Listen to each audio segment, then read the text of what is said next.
Hoje é o segundo dia da série sobre o Deus que vive em nós. É uma série onde a gente quer focar na pessoa da Trindade, conhecida como o Espírito Santo de Deus. É uma série importante porque é o Deus que escolheu habitar em nós. Foi sensacional a mensagem de Israel semana passada, quando ele trouxe o conceito de que Deus não quis de forma nenhuma habitar num templo construído por homens. Deus não habita nesse espaço que é medido em metro quadrado, mas Ele habita em você, em mim.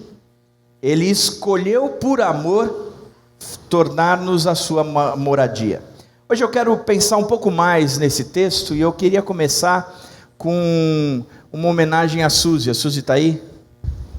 Suzy sempre me pede para que ao final do culto eu ore dando a bênção que é proferida: a graça do Senhor Jesus Cristo, o amor de Deus e a comunhão do Espírito Santo sejam com todos vocês. Quando a gente olha esse texto, a gente vê que a graça do Senhor Jesus Cristo, e para nós é fácil entendermos que o Senhor Jesus Cristo é uma pessoa. Talvez de todos seja o mais fácil nós entendermos por uma razão simples: Ele é, antes de qualquer coisa, aquele Deus que nós vimos, o que habitou entre nós, a pessoa da Trindade que esteve no nosso meio. A gente sabe como ele andava, como ele pensava, como ele falava, como ele agia, porque foi escrito, convivido com pessoas, e por causa disso essas pessoas escreveram, e nós temos o seu relato no nosso meio. Sabemos que Jesus é um fato histórico, Ele esteve entre nós. Deus Pai talvez seja o Deus que nós conhecemos como aquele Deus, o Criador, o Deus que é o Supremo, o Maioral, o Todo-Poderoso. Mas o Espírito Santo, quando a gente chega na pessoa do Espírito Santo, entendendo que a Bíblia prega um Deus único em três pessoas, como se explica isso? Isso é um mistério que lá no céu a gente vai entender, mas a gente entende que existe Deus Pai, Deus Filho e o Deus Espírito Santo numa pessoa só. Mas quando a gente trata do Espírito Santo, alguns imaginam o Espírito Santo como o poder de Deus, a força de Deus, a energia de Deus, mas nunca uma pessoa de Deus. A gente entende o Espírito Santo como aquele que vem e nos capacita, como se fosse o sopro de Deus sobre nós, e quando cai este sopro de Deus sobre nós, nós nos tornamos energizados, cheios de Deus, da energia, da luz de Deus.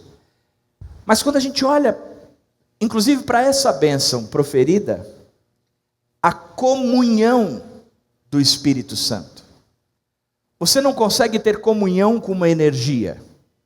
Você não consegue ter comunhão com uma luz.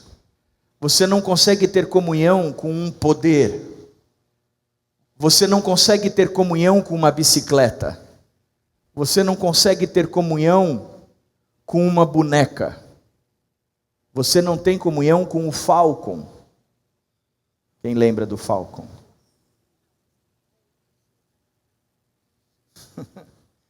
Você não consegue.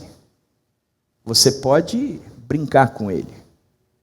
Você pode manipulá-lo, usá-lo, carregá-lo, mas não dá para ter comunhão. Por isso, quando a Bíblia apresenta a comunhão do Espírito Santo, ela traz o conceito de que é o Deus com quem você pode se relacionar, o Deus com quem você tem amizade, o Deus com quem você tem vínculos. Não é a energia de Deus, o poder de Deus, mas é Deus que se relaciona com você. Agora, é comum a gente ter este tipo de erro, ou enxergar esses erros cometidos, por razões simples. Porque quando a gente se refere ao Espírito Santo, a gente usa alguns termos que talvez não sejam considerados termos de pessoas. Por exemplo, o revestimento do Espírito Santo, que é a representação do poder de Deus. Em Juízes 6:34 ele diz assim: Então o Espírito do Senhor revestiu a Gideão, o qual tocou a buzina, e os abiesritas se ajuntaram após ele. O Espírito do Senhor revestiu a Gideão, e a gente tem como se o Espírito do Senhor fosse aquela couraça, né? Quer dizer, uma capa invisível que você põe, e ela é super protetora, é a prova de balas, a prova de setas, o diabo não lhe toca, e assim por diante, porque ele é o meu revestimento. Uma outra compreensão errada é porque a gente chama o Espírito Santo de fogo, que representa a presença de Deus. Quando você lê Atos 2:3, e viram que pareciam línguas de fogo, que se separavam e pousavam sobre cada um deles, quando o Espírito Santo desceu sobre aquela comunidade. Por isso o Espírito Santo, muitas vezes a gente entende como fogo, e você, por considerar fogo, e fogo não é pessoa, é uma coisa, é algo, você diz, olha, eu não me relaciono, ou você traz para a sua cabeça, como se o Espírito Santo não fosse um ser com quem você pode ter amizade, mas sim, é uma coisa, é o fogo de Deus.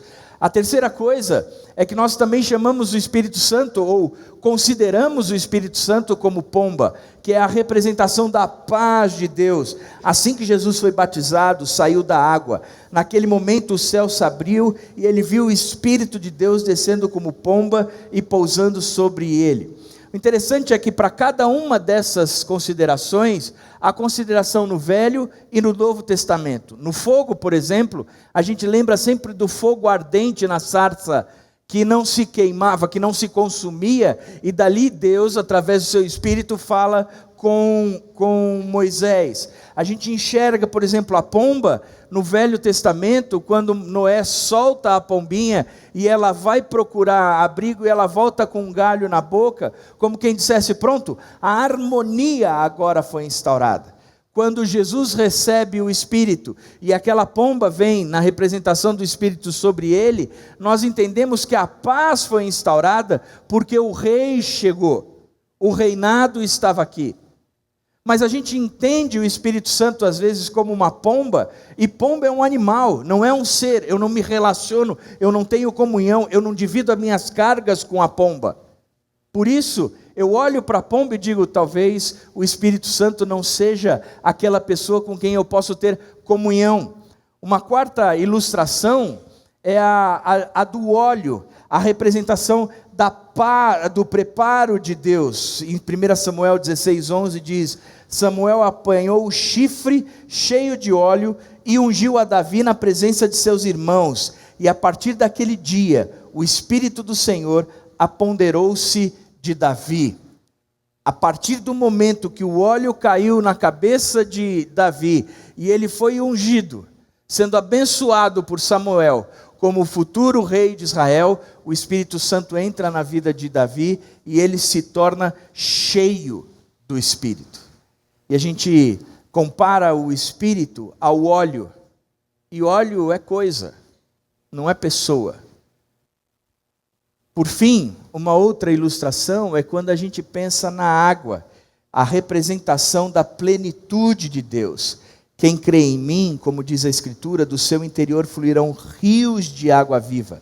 Ele estava se referindo ao Espírito, João 7,38. Mais uma vez, quando a gente lê esse texto, a gente percebe que a água tem a ver com aquele lugar onde nós somos imergidos, e ao mesmo tempo é o lugar onde tudo flui novo de dentro de nós. Nós somos inundados pela água, e a partir de então tudo é novo.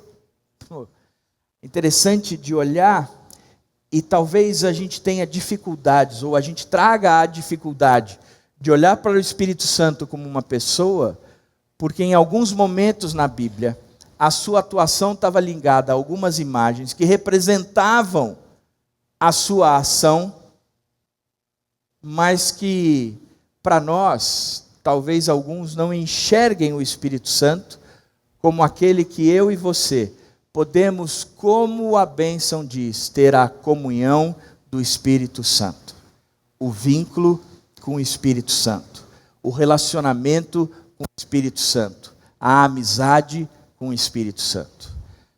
Portanto, a primeira coisa que nós precisamos estudar essa manhã é que o Espírito Santo é uma pessoa da Trindade.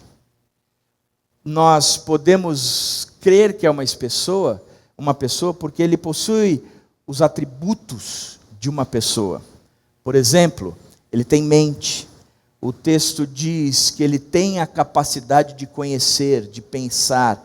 E Deus, que vê o que está dentro do coração, sabe qual é o pensamento do Espírito. Fogo não tem pensamento. Óleo não tem pensamento. Pomba, não sei. Eu tenho um cachorro lá em casa que não pensa nada. A água não tem pensamento. O que eu quero dizer para vocês é que o Espírito tem a mente. E Deus conhece a mente, porque é a mesma mente. E Deus vê o que está dentro do coração, sabe qual é o pensamento do Espírito. Segunda característica do texto da Bíblia, que diz que o Espírito tem emoções, a capacidade de sentir. Não entristeçam o Espírito Santo de Deus, com o qual vocês foram selados para o dia da redenção. Efésios 4:30. Diz que o Espírito Santo pode ser entristecido. Tem pessoas que dizem, mas Deus se ira. Deus tem emoções. Tiago diz que o Espírito Santo tem ciúmes da gente. Eu gosto desse texto, porque mostra que ele tem emoções como eu e você. Nós somos a imagem e semelhança dele, e porque nós somos a imagem e semelhança de Deus, as emoções que nós sentimos são emoções características de Deus também. Por isso, ele tem a capacidade de se entristecer, tem a capacidade de amar, tem a capacidade de ter ciúmes e assim por diante. Existe mais uma característica, que é a característica da vontade, a capacidade de decidir. Todas essas coisas, porém, são realizadas pelo mesmo e único Espírito, e ele as distribui individualmente, a cada um como quer. O Espírito tem vontade própria, ele sabe o que quer, e o que ele quer ele faz. Essa é a característica do Espírito. Portanto, ele possui atributos de uma pessoa, mas ele é uma pessoa também porque ele realiza as obras de uma pessoa. Quando a gente estuda a Bíblia, a gente percebe que a Bíblia o apresenta como aquele que intercede por nós. Intercessão não é o que a água faz, o que o óleo faz, uma pomba faz, ou qualquer força ou poder. Quem intercede é uma pessoa. Ele se coloca no lugar do outro e pleiteia a sua causa. Romanos 8:26 diz que da mesma forma o Espírito Santo de Deus nos ajuda em nossa fraqueza, pois não sabemos como orar, mas o próprio Espírito intercede por nós com gemidos inexprimíveis. Diz que ele nos ajuda em nossas fraquezas e ele intercede por nós. São ações que somente uma pessoa pode fazer. Além de interceder, ele também tem a capacidade de ensinar. Ele instrui, explicar, indicar, passar conhecimento e assim por diante. 1 Coríntios 2:13 diz, delas também falamos não com palavras ensinadas pela sabedoria humana, mas com palavras ensinadas pelo Espírito. Ele é capaz de nos ensinar, quebrar os sofismas, os preconceitos, aquilo que nós cremos, pegar a palavra de Deus quando nós lemos e entendê-la. Eu gosto sempre do testemunho do Carlão, quando ele estava na clínica de recuperação e ele queria uma vida nova para ele, e ele abria a Bíblia e começava a ler a Bíblia e não entendia nada do que estava escrito na Bíblia, até que um dia ele se ajoelhou e disse, Deus, se é para eu ler a Bíblia e não entender nada, algo do qual eu não domino, não entendo, é algo contrário à minha pessoa, mas eu estou tentando ler e não compreendo nada. Se é para continuar assim, eu prefiro voltar para a minha vida antiga, porque ali o que eu fazia eu entendia. Eu sabia como fazia, por mais errado que fosse. Portanto, eu peço que o Senhor me ajude a compreender a Bíblia. E o Carlão diz que a partir daquele dia, como escamas dos olhos foram tiradas, ele começou a ler a Bíblia e tem sido transformado de dia em dia pela palavra de Deus, compreendendo a palavra de Deus. E eu creio plenamente que o Carlão chega um dia a ser o pastor do Celebrando da nossa igreja. Por isso, o Espírito Santo é que nos ensina. É Ele quem nos explica, Ele indica, Ele passa conhecimento, Ele instrui, Ele nos guia. Quando você lê o livro de Atos, você vai ver várias vezes o Espírito Santo guiando aquele povo. São obras de uma pessoa. Uma força não faz isso, uma água não faz isso, um óleo não faz isso, uma pomba não faz isso, mas uma pessoa faz isso. Portanto, o Espírito Santo é uma pessoa porque ele realiza as obras de uma pessoa. E o Espírito Santo é uma pessoa porque ele possui tratamentos de uma pessoa. Tratamentos tipo o título que ele recebe, ou os títulos que ele recebe. Um que eu estou colocando como exemplo é de conselheiro. Quando vier o conselheiro que eu enviarei a vocês da parte do Pai, o Espírito da verdade que provém do Pai, ele testemunhará a meu respeito. O conselheiro, o consolador, são títulos que uma pessoa recebe. Você não pode dizer o fogo é meu conselheiro. Pode. Se você puser o dedo lá, vai queimar, você vai entender. Ele me aconselhou a nunca mais colocar a mão nele. Ele é meu conselheiro. Mas fica só nessa, é limitado a isso. O que é meu conselheiro é uma pessoa. A água não pode ser.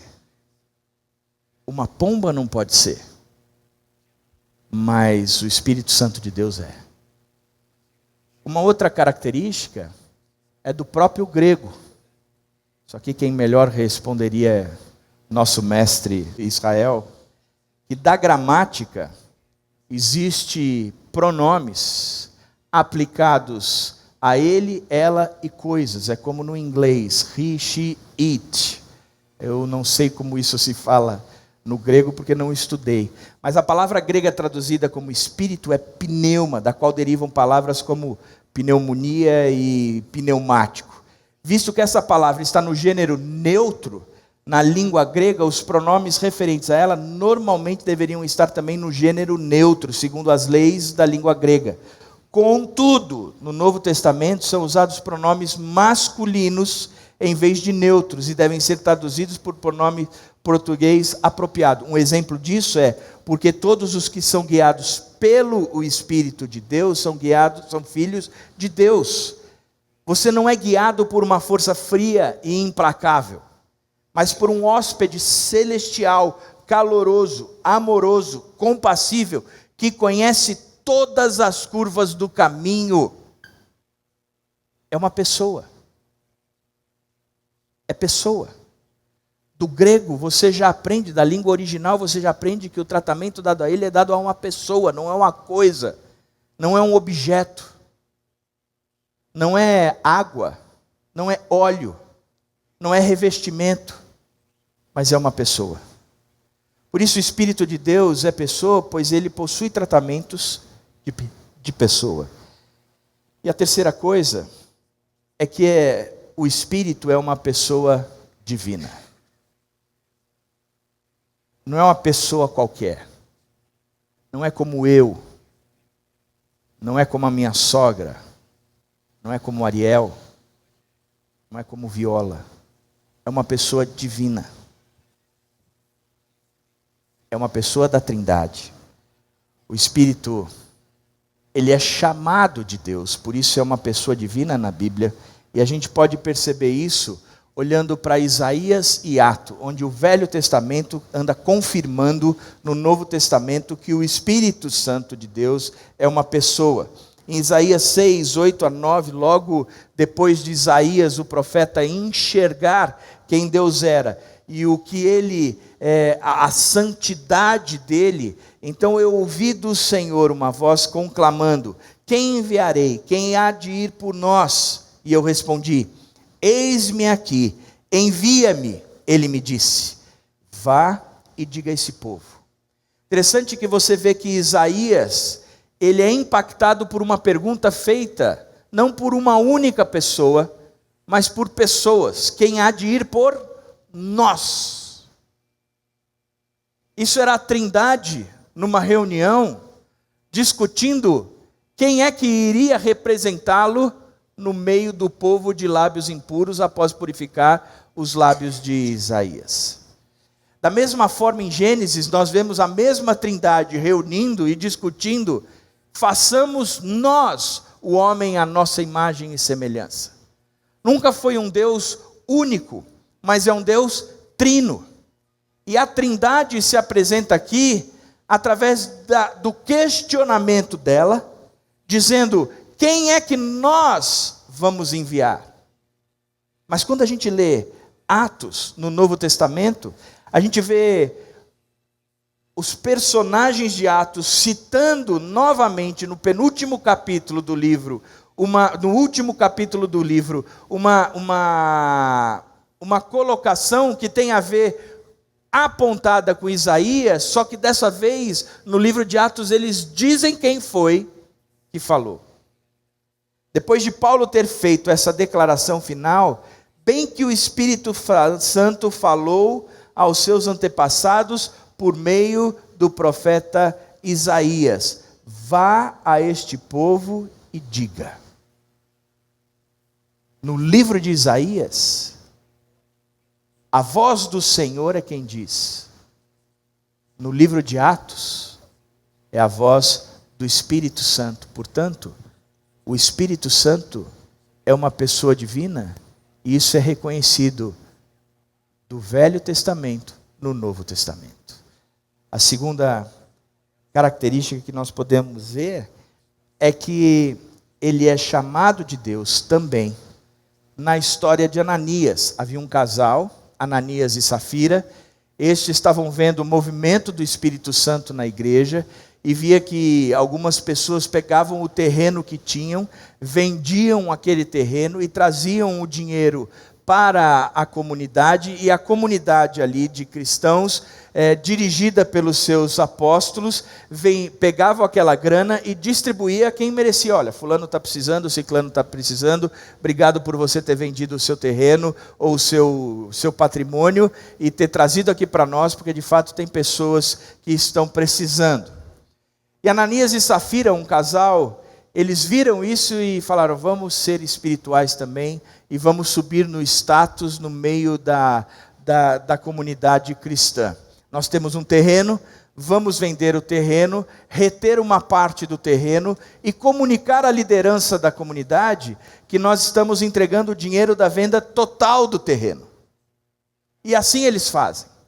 Na hora que eles depositam isso, Ananias deposita isso na presença dos apóstolos, Safira não estava com ele naquela hora, então ele não lhe pertencia, dizem os apóstolos a Ananias. Esse dinheiro não lhe pertencia, e depois de vendido o dinheiro não estava em seu poder, ele não era todo seu. O que o levou a pensar em fazer tal coisa? Por que você mentiu? Você não mentiu aos homens, mas sim a Deus. E quando você lê esse texto, você vê que é o Espírito Santo de Deus a quem você mentiu.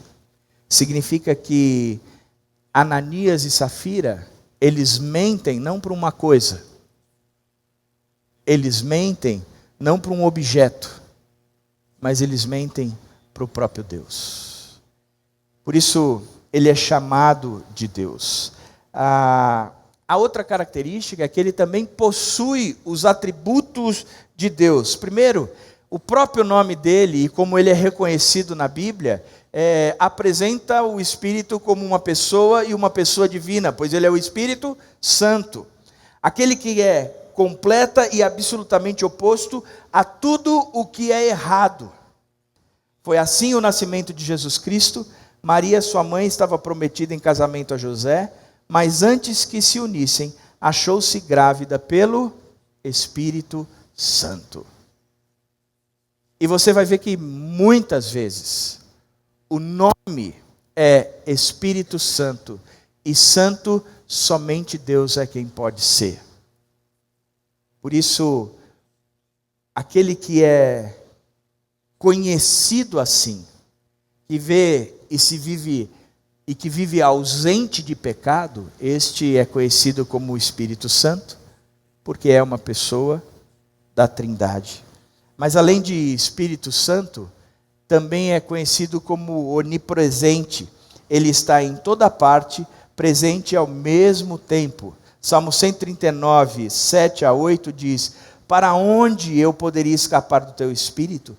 Para onde eu poderia fugir da tua presença? Se eu fugir aos céus, lá estás. Se eu fizer a minha cama na sepultura, também lá estás. Está falando de um Deus Espírito que está presente em todos os lugares. Que não há lugar na face da terra que eu possa me esconder. Que não há lugar na face da terra que Ele não me encontre. Que Ele sempre vai estar ao meu lado. Isso começa a mostrar o poder desse Deus. Porque não é um objeto qualquer. Não é uma coisa. Não é um elemento, água, fogo. Mas Ele é uma pessoa que está comigo todos os dias até o fim. Significa que eu não estou nesse mundo sozinho. E nem estou neste mundo por acaso. Mas eu estou neste mundo com um propósito dado por Deus, que será cumprido pelo Espírito Santo, que é presente todos os dias na minha vida. E não é um poder de Deus, ou a força de Deus, ou a energia de Deus, ou a luz de Deus, mas é o próprio Deus que caminha ao meu lado. É uma pessoa e uma pessoa divina. Agora, se a gente aprofundar um pouco mais na Bíblia, a gente vai ver que é uma pessoa divina que realiza os atos de Deus. Primeiro, a gente vê que ele estava em Gênesis e participou da criação de Gênesis. Era a terra sem forma e vazia, trevas cobriam a face do abismo e o Espírito de Deus se movia sobre a face das águas. Ele também participou do nascimento virginal de Jesus Cristo. Foi ele quem se encontrou com Maria e ele veio sobre Maria e o poder do Altíssimo a cobrirá com a sua sombra. Palavras dadas pelo anjo a Maria, dizendo: o Espírito Santo virá sobre você, e o poder do Altíssimo a cobrirá com a sua sombra. Significa que ele participou do nascimento de Jesus Cristo entre nós. E digo mais, ele também participa da nossa salvação e do processo de santificação de Deus para as nossas vidas. Ele participa do nosso nascimento espiritual. O que nasce da carne é carne, mas o que nasce do Espírito é Espírito, João 3,6. Por isso nós podemos olhar para os atos de Deus, através do Espírito Santo, entender, nós temos um Deus que está presente conosco em todos os lugares, com um propósito muito bem definido, que é desenvolver cada vez mais a nossa salvação e a nossa santificação, que é este o processo de Deus para as nossas vidas. Não é um Deus qualquer. Isso começa a me tornar mais claro, ou começa a se tornar mais claro para mim, quando eu começo a entender que as lutas que eu tenho não são lutas minhas, mas lutas do Espírito Santo de Deus em mim, através de mim e por mim. Porque se Ele é o Deus que está em mim, só é necessário eu depender dEle. Que as lutas que eu tenho contra o diabo não são lutas minhas, mas é do Espírito Santo de Deus por mim, porque eu sou a habitação dEle. Ele me escolheu por moradia. O amor dele me trouxe o si mesmo para dentro de mim. Significa que aonde quer que eu vá, Ele está comigo, cumprindo o propósito da Trindade na minha vida. Que Deus! Que Deus! Por isso, Ele é uma pessoa e uma pessoa atuante. Muito atuante, presente, que está do nosso lado, que faz, que realiza. A primeira característica é que é o espírito da santificação. 1 Coríntios 6,11 diz: assim foram alguns de vocês, mas vocês foram lavados, foram santificados, foram justificados no nome do Senhor Jesus Cristo e no Espírito do nosso Deus. Quem tem feito a classe do Luiz Escado, essa primeira afirmação, a ação de foram lavados, isso se torna tão claro quando a gente entende o processo todo do tabernáculo, onde existia aquela pia que lavava.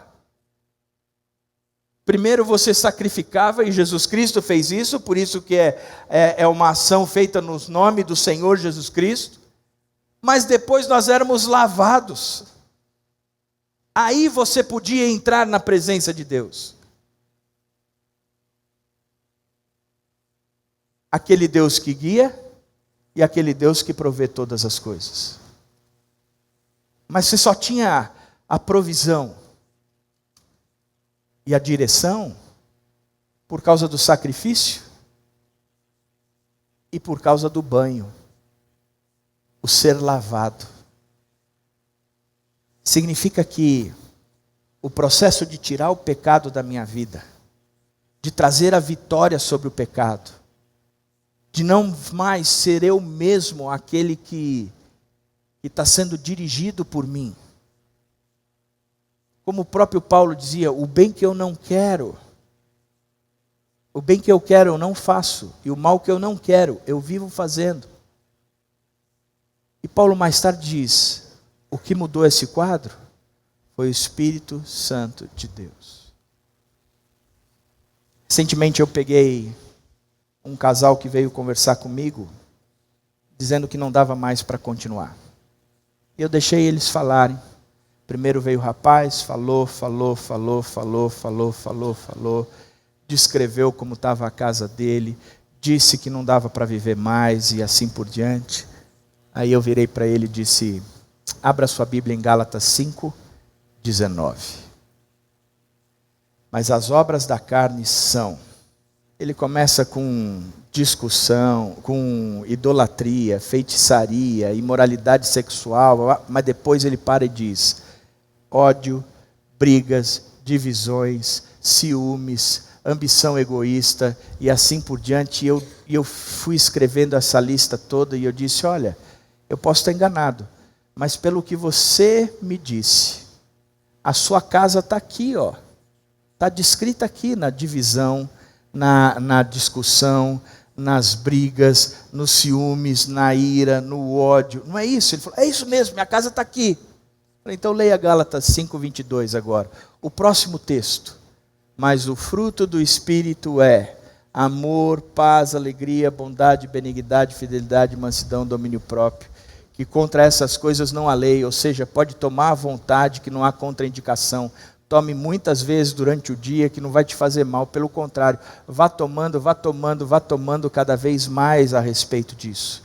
Eu disse, o problema da sua casa é fácil de resolver. Vocês não precisam de um conselheiro matrimonial, vocês não precisam dar um tempo, vocês não precisam se separar, vocês não precisam de nada, a não ser o Espírito Santo de Deus na sua casa, na vida de vocês. Transformando cada um de vocês, santificando cada um de vocês, porque o que vocês mostraram é que a sua casa está cheia da carne e nada do Espírito. Significa que a sua casa não é de forma nenhuma uma casa espiritual. E eu não estou dizendo a casa aqui como as 4 paredes que você está investindo uma fortuna pagando não sei quantos anos, mas eu estou dizendo da casa que simboliza você mesmo, o seu coração, a sua mente. Falta o Espírito Santo na sua vida. Falta o fruto do Espírito, aquele que te dá a vitória, porque é Ele quem opera isso na sua vida. Você quer ver sua casa se transformar? Dobre o seu joelho. Veja o que precisa ser modificado em você. E rale para ser cheio do Espírito. Porque Ele é pessoa. Ele age, mas Ele pode ficar entristecido. Não é uma coisa, é pessoa. Desenvolva a sua comunhão com Ele. Portanto, vá atrás do Espírito. Eu lembro que quando eu era moleque, tinha 16, 17 anos, que eu recebi e entendi quem Jesus Cristo era e tive um encontro pessoal com Jesus Cristo e nunca mais fui o mesmo, eu desejei transformar o bairro em que eu morava. E eu disse, eu vou começar uma reunião aqui em casa. E vou convidar meus amigos da escola e meus amigos da vizinhança e eu vou pregar Jesus para eles. Tinha 16, 17 anos. Pedi autorização dos meus pais. Convidei meu irmão que tocava, um amigo que tocava também. Compramos um cubo. Quem entende de música vai saber que isso é impossível, mas no mesmo cubo nós ligamos a guitarra e o baixo. E o cubo era rachado, falante. Então era um som maravilhoso. Saiu o som. Pois bem, começamos com o grupo. E eles ensaiavam na medida do possível, e eu estudava na medida do possível, e a gente preparava um encontro que era toda segunda-feira à noite. No primeiro encontro vieram umas 6 pessoas. No segundo encontro vieram umas 6 pessoas. No terceiro encontro vieram umas 6 pessoas. No quarto encontro vieram umas 6 pessoas. Aí mudou um pouco, lá para frente, no 10º encontro, tinha meia dúzia de pessoas, mais ou menos, mas não tinha mais do que isso. Eu lembro de um dia, chegar diante de Deus e falar assim, Deus, por que não está acontecendo nada? Poxa vida, eu estou com tanta vontade de falar do Senhor, estou preparando as mensagens, estou qualificado para trazer todas, meu irmão e meu amigo têm ensaiado, preparado, e a gente vem para cá e só vem 6 pessoas, pô. Os caras não aguentam mais nos ouvir. Já esses 6 cai para 3. Por favor, o que está faltando? E eu lembro que eu fui ouvir uma mensagem, e um pastor dizia assim, talvez esteja na hora de você entender que o Espírito Santo de Deus está aí do seu lado, e Ele quer fazer a obra. E o seu problema é que muitas vezes você quer fazer a obra do Espírito Santo e não deixa Ele agir como o Deus que está presente. Então você deveria mudar todo esse seu quadro. Eu lembro que no meio da minha juventude toda eu desliguei era uma fita cassete, eu desliguei a fita. Eu me ajoelhei na minha cama e disse, Espírito Santo de Deus, eu não sei nem o que isso significa. Porque eu não sei nem se eu posso falar com você, mas eu estou dirigindo ao Senhor agora. Eu entendo que até agora eu tenho tentado fazer a obra, preparado as mensagens, uma série de outras coisas, mas eu entendo que é pelo meu poder que eu tenho crido nisso tudo. E está na hora de eu deixar de olhar para mim mesmo e entender que o Senhor é que vai mudar todo esse quadro. Por isso eu entrego o meu bairro, eu entrego os jovens desse bairro, eu entrego essas reuniões, eu entrego meu irmão e meu amigo na sua presença, e a partir de agora o Senhor faz o que o Senhor bem quiser. Se forem 6 pessoas, ótimo. Se forem 3, ótimo. Mas se o Senhor quiser transformar o bairro, também é vontade sua. Eu lembro que a partir daquele dia, a reunião começou a aumentar. Em 3 anos, nós evangelizamos, discipulamos e distribuímos na igreja em torno de 850 jovens. Hoje, por causa desse trabalho, existem pastores e missionários distribuídos pelo mundo. Por isso a obra da justificação mostra que não sou eu que faço a coisa. Não sou eu que trago a vitória para a minha vida. Não sou eu que corrijo o pecado da minha vida. Mas é o relacionamento com o Espírito Santo de Deus. O Deus em mim é que me faz uma pessoa nova. É que faz com que aquilo que eu faça seja espiritual e não carnal. É que transforma a minha família pela maneira dele atuar na minha vida. Por isso, é a obra da santificação. Porque junto com a obra da santificação, o Espírito traz a graça de Deus. É Ele quem nos apresenta a graça. 1 Coríntios 6:11 diz, Quanto mais severo o castigo, julgam vocês, merece aquele que pisou aos pés o Filho de Deus, profanou o sangue da aliança pela qual ele foi santificado e insultou o Espírito da graça. Esse texto é bacana porque o contexto, Paulo vinha instruindo o pessoal dizendo: olha, para vocês, é que quem rejeitava a lei de Moisés, pelo testemunho simplesmente de 2 ou 3 pessoas, essa pessoa era levada na porta da cidade e apedrejada até a morte. Se o cara descumpriu a lei, e 2 ou 3 pessoas viram isso, e testemunham, afirmam a respeito disso, esta pessoa era levada à beira da cidade e era morta, porque assim era a lei. Ele diz: se vocês pensam assim, imagina o que vocês pensam a respeito daquele que pisou aos pés o Filho de Deus, profanou o sangue da aliança pelo qual ele foi santificado e insultou o Espírito Santo.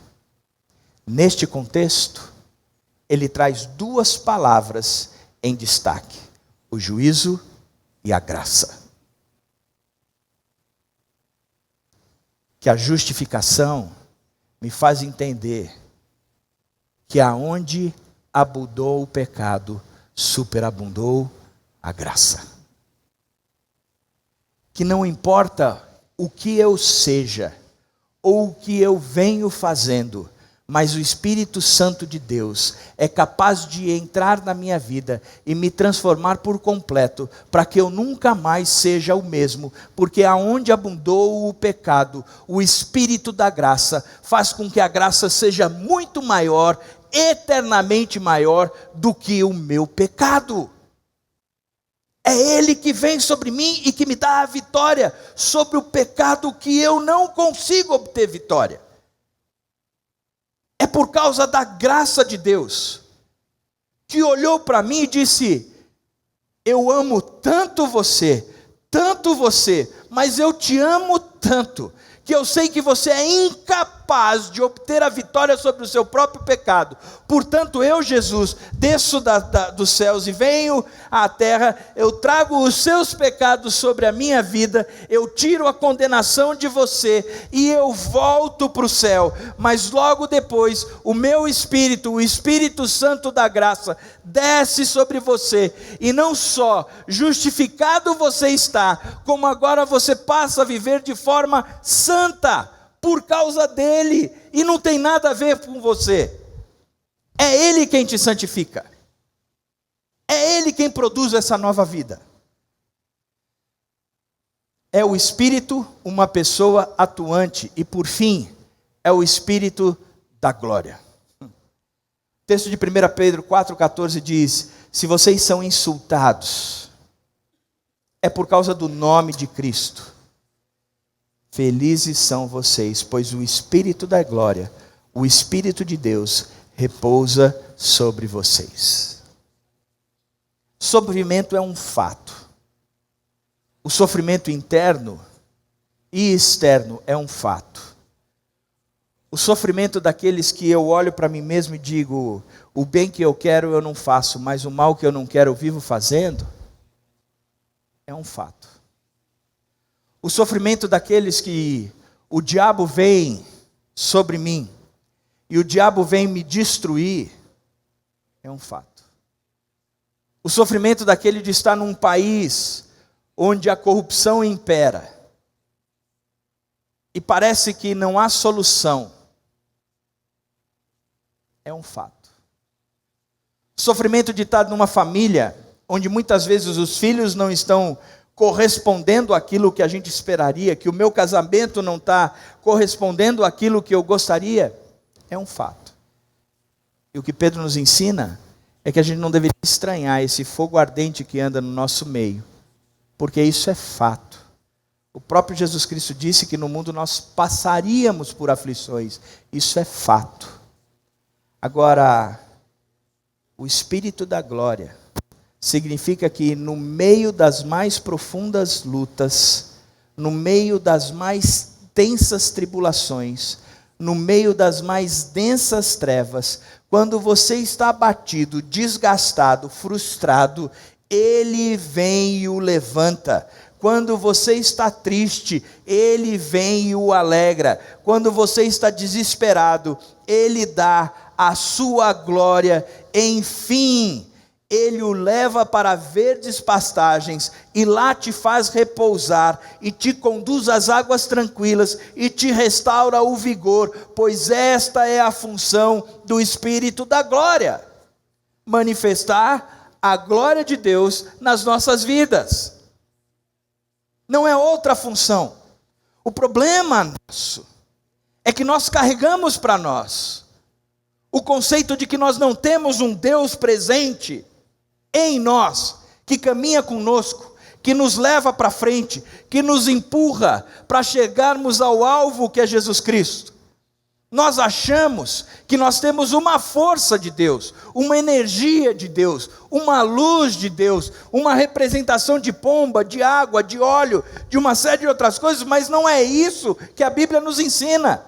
Pelo contrário, ela vem para nós com um conceito lindíssimo, dizendo: temos esse tesouro em vasos de barro, para mostrar que este poder que a tudo excede, provém de Deus e não de nós.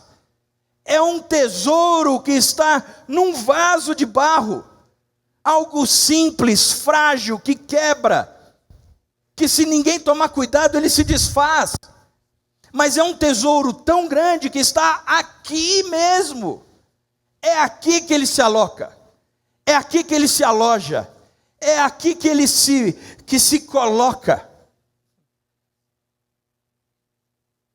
É esse Espírito todo-poderoso olhando para mim, frágil criação pecaminosa, dizendo: é aí que eu vou morar.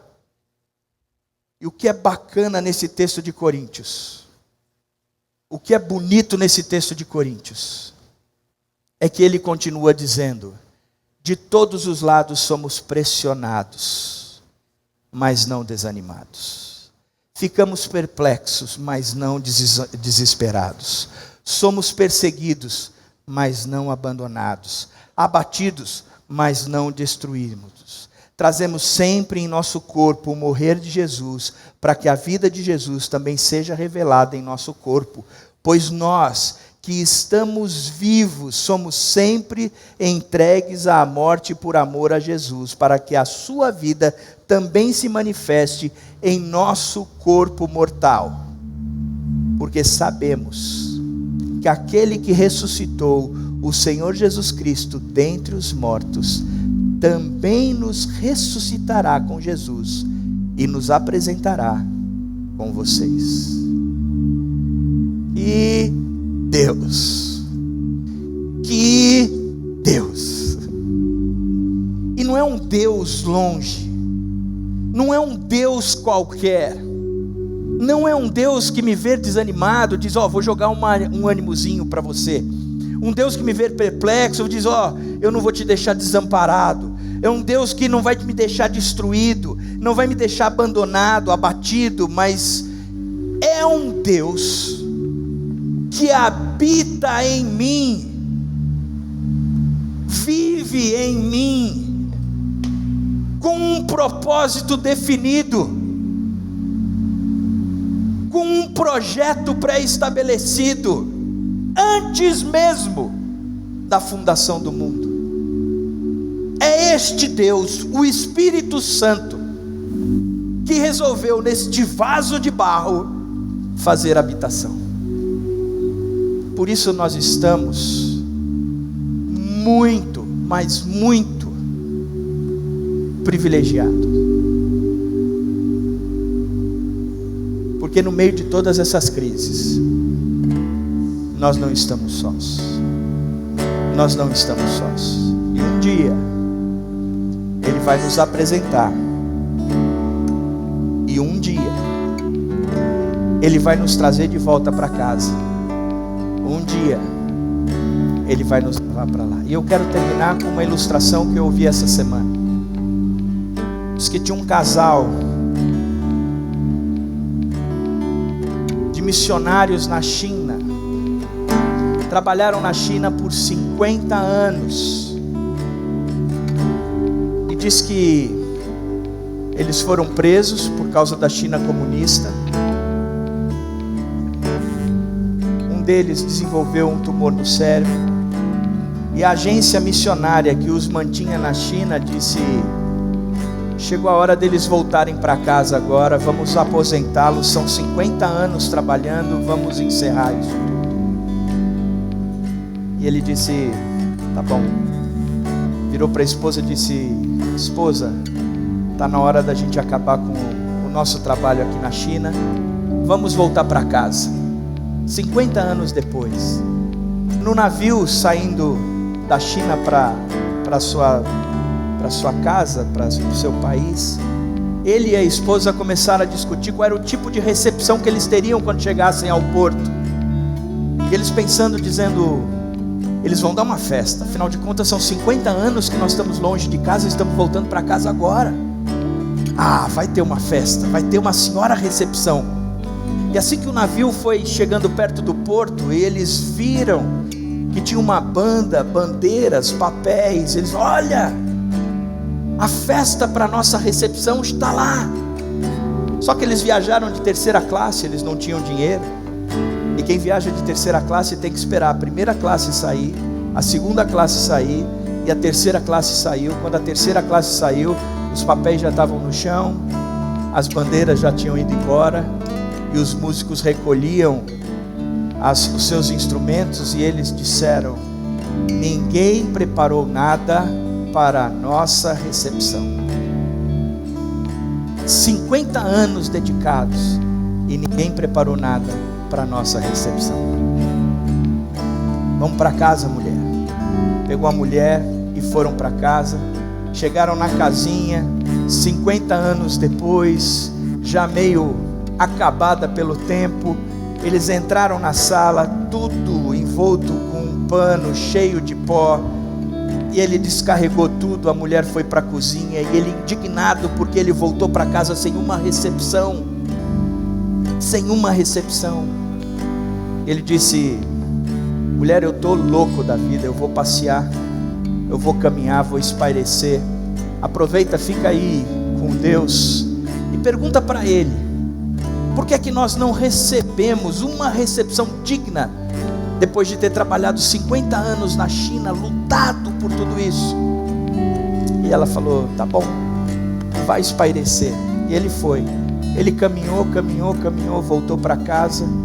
Ela estava lavando a louça na cozinha, preparando já alguma coisa para a casa ficar em ordem. Ele viu aquilo com a indignação no coração, virou para ela e disse: e aí, você conversou com Deus? Ela disse: conversei. E continuou lavando a louça de costas para ele. Você perguntou para ele porque nós não tivemos uma recepção digna quando nós chegamos em casa depois de 50 anos dedicado? Ela falou: eu perguntei. E continuou fazendo as coisas. E ele disse: e ele te respondeu? E ela disse: ele me respondeu. E continuou lavando as coisas. E o que é que ele disse, mulher? Ele disse que a gente não chegou em casa ainda.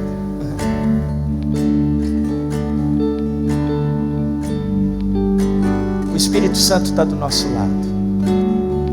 A gente não chegou em casa ainda, mas é Ele quem nos leva para lá. A gente vai passar todas as lutas que são dignas, mas saiba de uma coisa: nada pode impedir o Espírito Santo de Deus de fazer a obra que Ele tem para nós. Nada. Porque aquele que começou a boa obra em nós há de completá-la até o dia de Cristo. Ele está em você. É o Deus perto, que te dá a vitória sobre o pecado, que te dá a vitória sobre as lutas, que te traz a alegria necessária para fazer você enfrentar tudo. E um dia Ele nos apresentará diante de Deus quando nós chegarmos em casa. Até lá, Ele caminha com a gente. Fique em pé, vamos cantar.